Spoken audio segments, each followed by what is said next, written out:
Okay, so the focus of this video is going to be finding the main idea of a paragraph.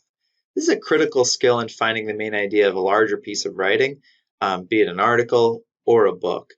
Essentially, paragraphs are the building block of all larger pieces of writing. Kind of picture them like an individual Lego. You need each Lego to build a larger structure. What's great though about finding the main idea of a paragraph is if you can find the main idea of one paragraph, you can kind of contextualize the article or the book as a whole, and then that'll allow you to see how the author built the argument that they're building. That's going to allow you to see the strategy that they used. Then it's going to allow you to evaluate how skilled they were at building that strategy. So there's going to be a few goals of this video. First of which will be to define topic. Then we'll define main idea. We will try to understand, because then main idea splits into ones that are directly stated and then ones that are implied. We'll also then try to use steps that you can kind of apply to any paragraph that will allow you to try to figure out the main idea. When we're talking about main ideas in paragraphs, what we're really talking about is organization. And honestly, it's human instinct to try to organize the world. If you're looking at it, a forest full of animals and you treated every single animal the same, you'd end up in some weird places. You might pet the puppy dog, but they might also poke the bear. Or if you were just scared of everything, you would run from the tiger, but then you'd also be running from a chipmunk. It just doesn't make sense. So one of the first things people did was just create categories about the world. It helps us survive. It's the thing that makes us human. Obviously, we're not running from bears at the same rate that we used to be, but we still use category making to understand the world around us. When we're creating information, we usually put it out in various forms of categories. When we want to seek information, we oftentimes start with categories that lead us to the answers that we want to find. So for instance, if you wanted to read a story about LeBron James, you wouldn't waste your time going to all of these magazines. You would target it based on which categories you wanted to find. So that kind of takes us into the idea of topics. One of the first and easiest things that you want to find when you're reading a paragraph is just figure out what topic is it about. What's the thing, what's the idea that connects each sentence? A topic, it's a big idea, and it should be stated in less than a sentence, usually a phrase or even a single word. So in order to find a topic, just simply ask yourself, what do all of these parts have in common? A nice metaphor I like to think about it is kind of moving and putting boxes. So for instance, just functionally, when you move from one place of living to another, oftentimes you use boxes just to get stuff from place to place. Now, you usually want to have some sort of organization to it. You don't want to just go to your bedroom and grab an alarm clock, then the bathroom, grab a toothbrush, then to the kitchen and grab a spatula. You'd sort of, organize it all in one place. So maybe you'll go to the office, and maybe when you go to your office, you'll take different tools. You'll take a pencil, a marker, a colored pencil, a pen, a highlighter, and you'll put them all in the same box. Now imagine that each of these are their own sentences. They all belong together, so what you'd be doing is putting them in one paragraph. This is your paragraph. Now imagine you took this and you put it in your new place of living.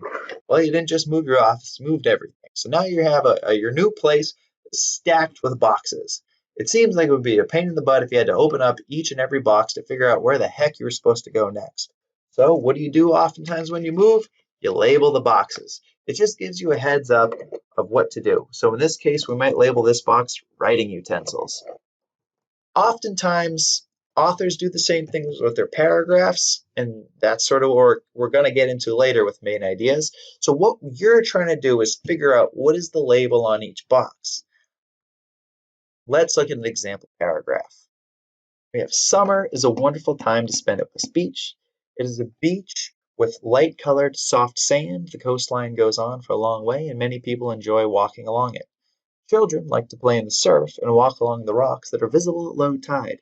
This is a fun beach for people of all ages. Individually, these sentences aren't immediately connected. We have sand, we have coastline, children playing, people having fun, we have the beach. So they all have their own thing going on. So what you want to do for your topic is try to examine what is the thing that connects them all. Imagine each of these being broken up and figuring out what connects all of the things. And I think it's pretty clear that the thing that connects them is that they all deal with the beach. Now, I would challenge you to be a little bit more specific if you could, because it's not just any beach or the beach in general, it's West Beach. So that is going to be the label that we put on this box. Topics are awesome and they're a great starting point, but they're not going to tell you much. You then want to ask yourself, well, like, what about the beach? So imagine if you identify the topic of a paragraph as food, that's not that helpful. What type of food? Do they like the food, hate the food? Is it about cooking food? So you kind of want to get into that step, which is that step of asking yourself, what is the author saying about the topic? That's the main idea. So the definition of a main idea is the point the author is making about the topic. Whereas a topic was expressed in a word or a phrase, the main idea should be expressed in a well thought out, thoughtful sentence, in a full sentence. Here's where things get a little bit tricky. Sometimes authors will tell you exactly what they think about the topic, and sometimes they'll kind of let you figure it out for yourself. So, if a main idea is directly stated, it's when the author directly writes it down, and when I say it, directly writes down what they think about the topic. Now, oftentimes authors will make that the first sentence of a paragraph, but not always. And honestly, it's common enough where it's not the first sentence where I wouldn't rely on that as a strategy. It can be any sentence. First sentence, middle, last sentence. Heck, it can even be spread where they do half of it in one sentence and half later on. On the other side, sometimes authors think that their sentences make their opinion so clear that they don't want to state directly their opinion. They think you just kind of get it. So, what an implied main idea is, it's when the author does not directly state what they're saying about a topic. In both instances, it's the reader's job to determine the author's opinion, but in an implied main idea, it's 100% on the reader. I'll give you an example. So over here under directly stated, we have vegetarianism is a healthy dietary choice. New research suggests that if we ate an all vegetarian diet, 1/3 of early deaths would be avoided. Then we say compared with meat eaters, vegetarians consume less fat and cholesterol and more vitamins. They're more likely to have lower blood pressure, lower BMI, and which are associated with more longevity and better health. So if you asked yourself, what's the topic of this? What connects everything? You would say, okay, vegetarianism is healthy. Then if you ask yourself, all right, is there a sentence that says vegetarianism is healthy? You would say, oh yeah, right here, vegetarianism is a healthy choice. So this would be a directly stated main idea. Over here, it's the same exact paragraph. We just got rid of the first sentence, but it's the same thing happening. All of these are sentences about vegetarianism, and they're all saying that it's healthy. So the author might write this paragraph and think, you know what, it's overkill to actually say vegetarianism is healthy. A lot of that is author's choice, but you're, as a reader, are tasked with understanding their message, which gets us into the steps of finding main idea. Should be obvious, but read the paragraph. Once you've read the paragraph, start with a topic, because that starts with you determining what connects everything together. Once you've figured out the topic, ask yourself, well, what is the paragraph saying about the topic? Once you have that, put it down in your own words. Honestly, this is the main idea. But then you want to take the next two steps. So the next step is, once you have the main idea in your own words, hunt for a sentence that matches your own words. So in the past paragraph we read about the vegetarians, that first sentence, you would look through it and say, oh, it's right there. If you can't find that matching sentence, then have confidence in your step 4 that you've identified the correct main idea and say, you know what, it's an implied main idea, and here's what I'm saying it is. So let's take a few examples. So this one is going to be a directly stated one. It's the paragraph that we read before. We've already read it. We've already identified the topic, which is West Beach. Now, what are they saying about the topic? They're saying West Beach is wonderful. Sounds like the sand is beautiful. People enjoy walking along the coast. Children like it there.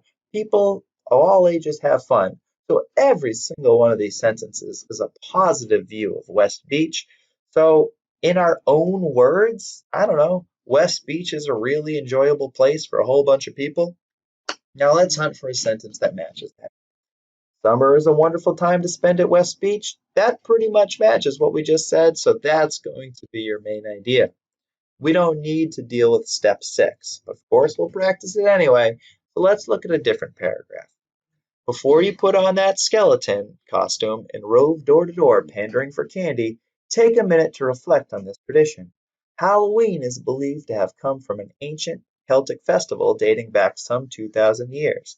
November 1st was the Celtic New Year and marked the end of summer to the Celts. They celebrated on its eve by wearing costumes made of animal skins and dancing around bonfires. Over the next 2 millennia, this primitive celebration grew to be the candy-fueled costume ball that we know today. So we just pulled off step 1 and read it.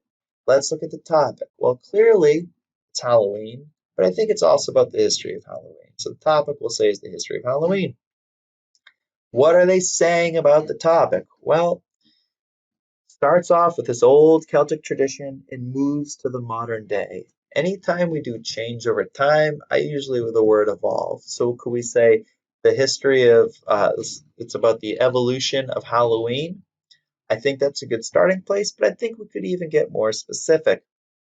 It starts with this Celtic tradition, and it sounded really kind of important. And then it seems like now it's not unimportant, but it's more about fun, a candy-fueled costume ball. So maybe the main idea we're looking for is something that Halloween is a holiday that has evolved from an important Celtic tradition to a modern fun holiday. It's not perfect, but it's what we're working with. Let's hunt for a sentence that talks about it. If you notice, remember, we want to look for something that has evolution, that has both the older tradition and the modern tradition. So before you put on the skeleton costume, take a minute to reflect. Not really, it's just telling us that it's going to look at the past. Halloween is believed to come from this tradition. That's just the past, so that's half of it. Celtic New Year, that's the past, that's half of it. They created costumes, again, that's just the past, it's only half of it. Now we get to this sentence where it's the modern one, so it's the other half of it. So notice that none of these sentences have both aspects of the main idea that we identified. So you know what? Don't force it. Just go to step 6 and say, you know what? It's an implied main idea, and then stick with what we identified for number 4. So that's kind of how you would work an implied main idea. In summary, we defined a couple of terms. We defined topic, we've defined main idea, we've looked at stated main ideas and implied main ideas. Now, if you're trying to identify, hopefully these 6 steps can take you to a correct identification. Read the paragraph, identify the topic, figure out what connects each sentence. Then identify what the paragraph is saying about the topic. Once you have that, write it down. That's your main idea. But then you want to see did the author directly state it. So use your words and kind of go back into the paragraph and hunt for a sentence that matches. If that's not there, then that's going to be your final step, and that's when it's an implied main idea. Hope that's helpful.